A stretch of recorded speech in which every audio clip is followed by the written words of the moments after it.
Al-Ikhlas Akhina Fillah. Guru kita bersama Ustaz Arif Rahman SPDI Muhawradul Mukarramin Ra'isul Majlis Ta'lim Al-Ikhlas Al-Fadil Akhina Fillah Ustaz Ahmad Fauzi SPDI Al-Fadil MC kita Akhina Fillah Ustaz Fio SPDI belum keluar. Belum keluar mau diapain? Kita yuk corona berakhir. Muhadratil mukarramin, para ikhwan akhwat yang Allah muliakan. Langsung saja, nggak panjang kalam, nggak panjang kata, karena waktunya sudah lumayan. Jam berapa? 10. Kasih waktunya berapa menit? 15 menit ya. Jangan bebas. Kasih waktu oleh MC tadi, katanya Ustaz jangan lama-lama, katanya sepatah dua patah kata aja. Iya, kita terutin. Langsung saja.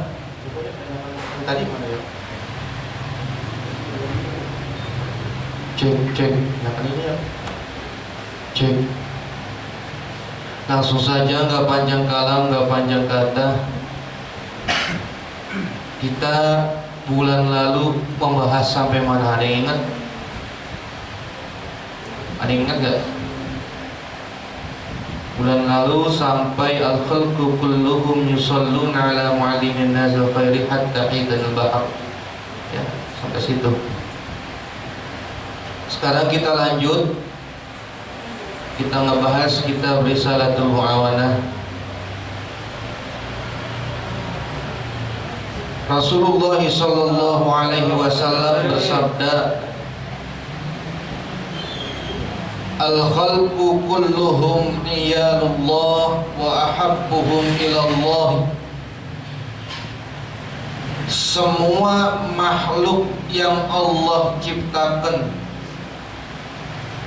baik langit, bumi, alam semesta beserta isinya, hewan, tumbuhan, manusia, semua. Kulluhum iyalullah, sudah menjadi tanggungan Allah Subhanahu wa ta'ala. Kita jadi manusia nggak usah banyak mikir. Apapun kalau dipikirin pasti nggak jalan, ya, nggak jalan. Kerjaan kalau dipikirin nggak bakal kelar, ya. Kalau dikerjain, insya Allah kelar. Kulluhum iyalullah, sudah menjadi tanggungan Allah Subhanahu wa ta'ala. Makanya jadi manusia jangan pusing. Yang belakang maju dah. Yang belakang maju, biar nggak jidir gitu.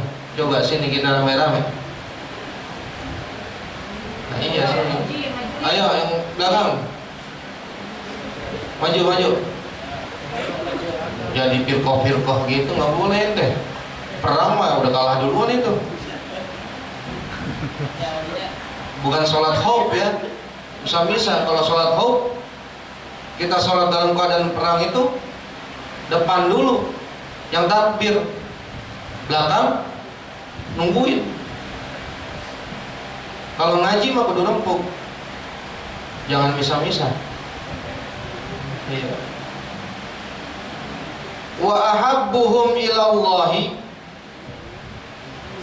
dan orang yang paling dicintai oleh Allah Subhanahu wa ta'ala, anfa'uhum li'iyalihi, adalah orang yang paling banyak memberikan manfaat kepada tanggungannya, kepada bebannya, kepada tanggung jawabnya. Ini kita jadi manusia kan punya namanya tanggung jawab. Jadi kepala rumah tangga punya tanggung jawab. Jadi kepala RT punya tanggung jawab. Presiden semua ya punya tanggung jawab. Apabila kita benar-benar melaksanakan tanggung jawab kita sampai memberikan banyak manfaat buat orang lain, maka niscaya apa? Allah kasih namanya kesenangan. Allah kasih yang namanya manfaat. Allah kasih yang namanya kebahagiaan. Bagi siapa? Bagi orang yang memberikan manfaat pada setiap tanggung jawabnya masing-masing. Wala yastati'u ahadun. Nah, dan tidak ada satu orang pun ayyan fa'a khalqallah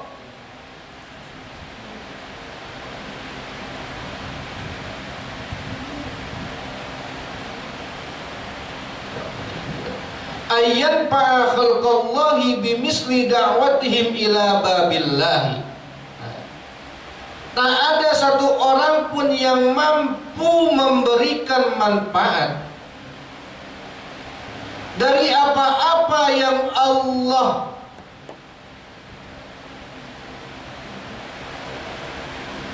ciptakan atau makhluknya Allah Subhanahu wa taala.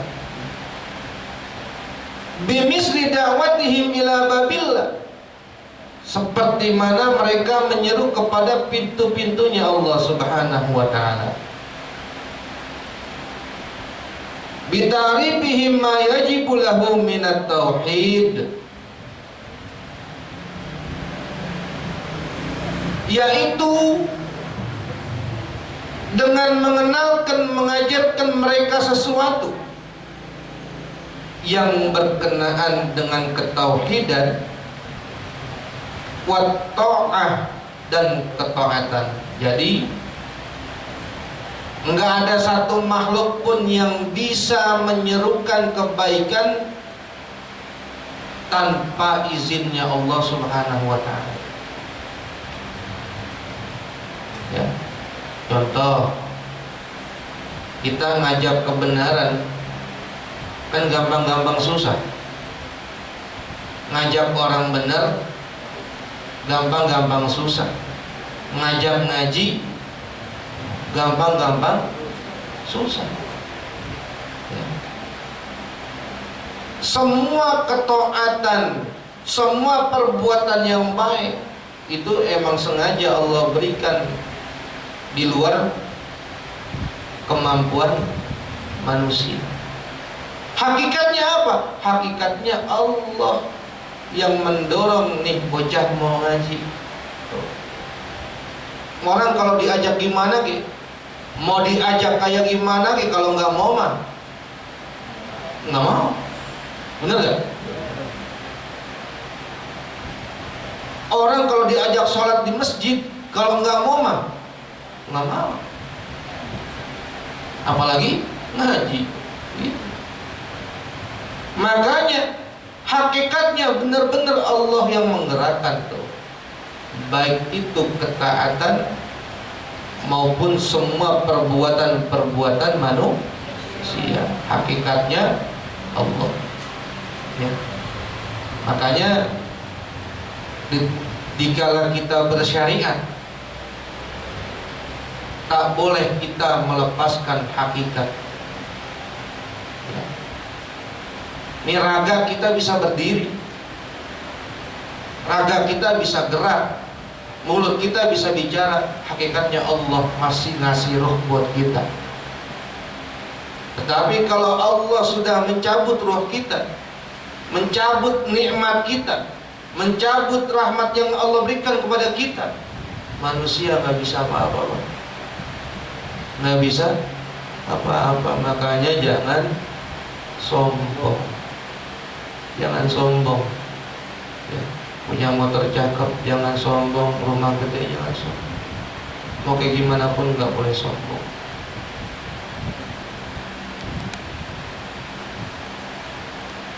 Wa tazkirihim bi ayatihi wa alaihi wa tabsyirihim bi rahmatihi, yaitu dengan mengajarkan kepada mereka sesuatu yang wajib yang berkaitan dengan tanda-tanda keesaan Allah, kebesaran Allah. Wa tabsyirihim, dan berkenaan dengan ketauhidan dan ketaatan. Bi rahmatihi, dengan rahmatnya Allah.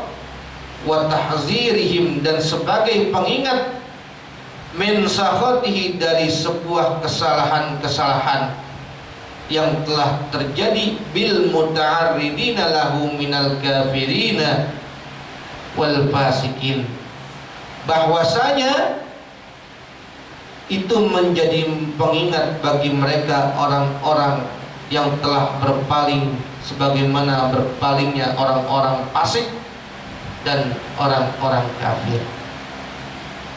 Jadi orang-orang kafir dan orang-orang fasik itu enggak 100% meyakini Allah.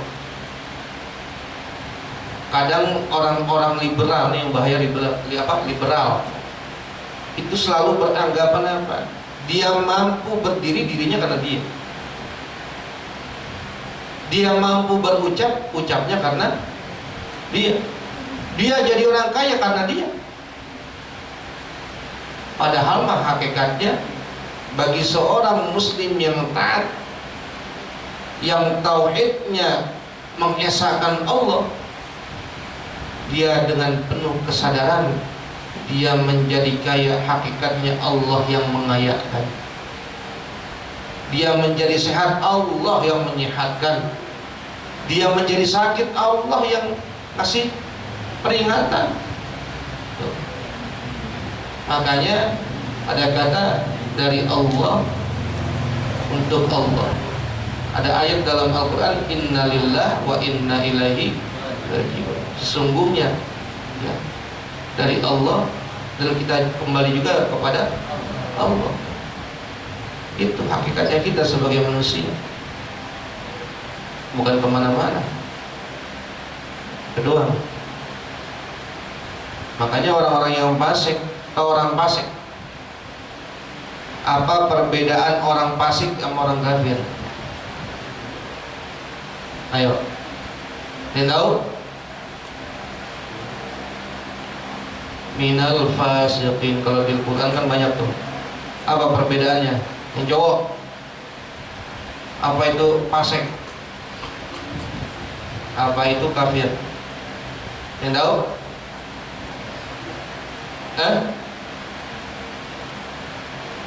Enggak udah.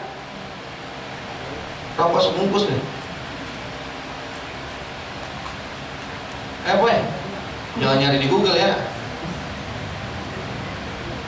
Apa itu fasik? Fasik itu dia sama kayak kita, menganutnya sama, dia tahu ilmunya tapi dia tidak melaksanakannya. Itu fasik. Dia tahu tentang puasa tapi nggak menjalankannya, itu fasik. Dia tahu tentang sholat tapi dia nggak sholat, itu fasik. Dan orang-orang fasik ini bahkan bisa lebih bahaya. Karena apa? Musuh dalam selimut, itu fasik, lebih bahaya. Makanya jangan jadi orang yang fasik, kita bahaya. 5 menit lagi. Ya, 5 menit ya. Sampai mana tuh tadi? Fasik. Tidak ada.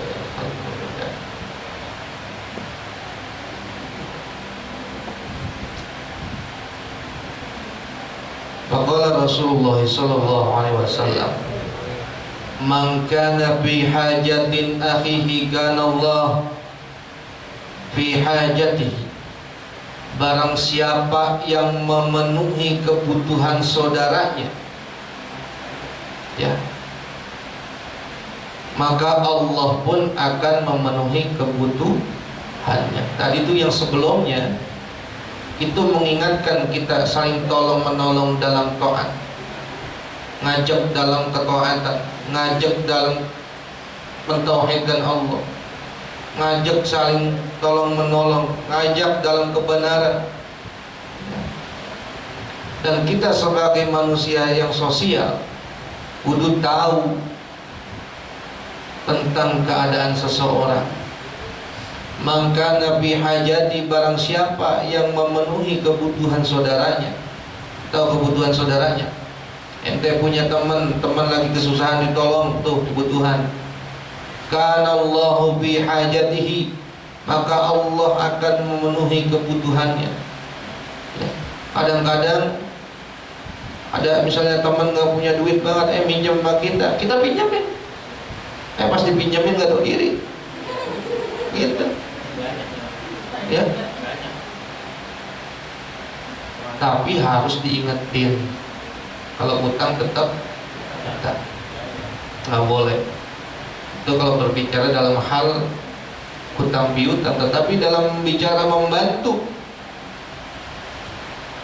kalau kita menolong orang ya kudu ikhlas, berapapun, nggak mandang besar kecilnya, nggak mandang dalam materinya, apapun dibantu dengan ikhlas, dipenuhi kebutuhannya, insya Allah kebutuhan kita akan dipenuhi oleh Allah Subhanahu wa ta'ala. Wallahu fi aunil abdi ma kana fi auni akhi. Maka Allah Subhanahu wa ta'ala pasti akan menolong hambanya. Siapa? Hamba yang suka menolong saudara-saudaranya. Tuh, ya. Opoi kehabisan bensin jam 2 malam misalnya, telepon temennya ini lagi, jam 2 malam telepon gak pada bangun. Iya, salah sendiri itu mah boy. Habisan bensin, udah tahu nggak punya duit, pakai keluar-keluaran, kan begitu ya. Gitu. Makan doang itu mah gitu. Tapi misalnya keadaan darurat, misalnya di rumah beras udah kagak, minyak udah kagak, gula udah kagak, token mau habis, tuh rumah tangga ntar begitu.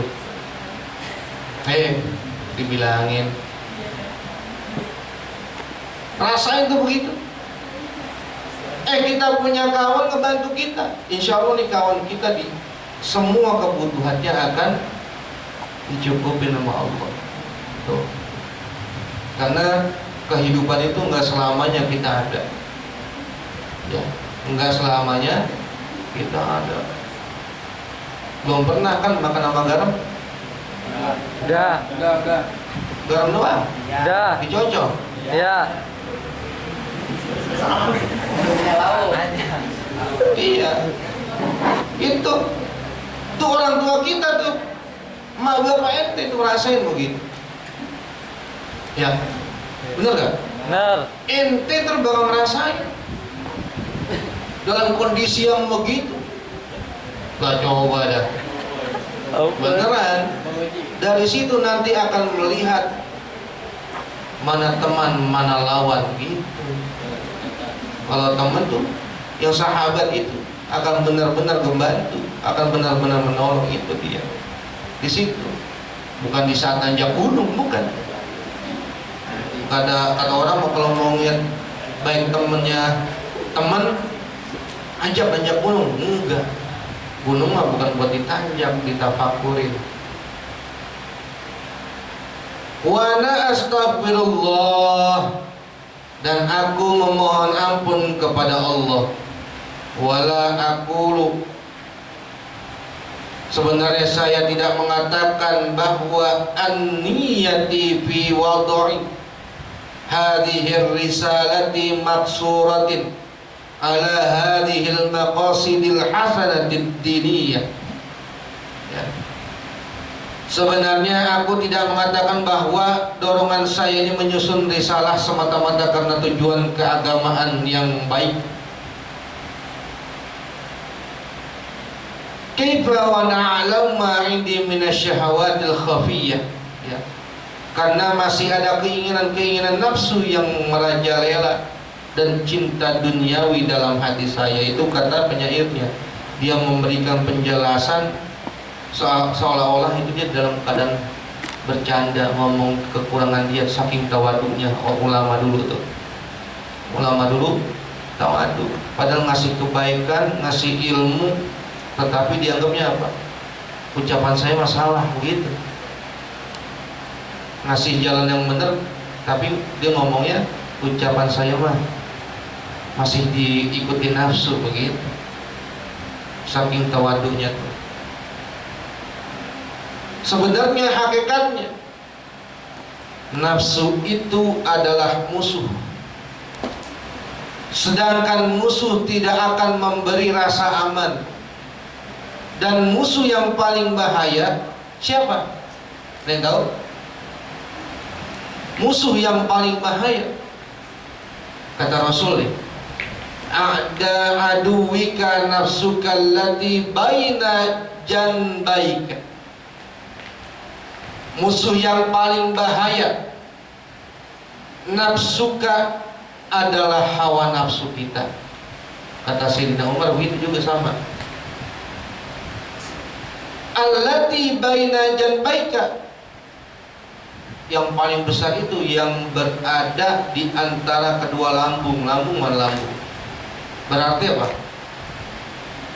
Perut. Tahu perut?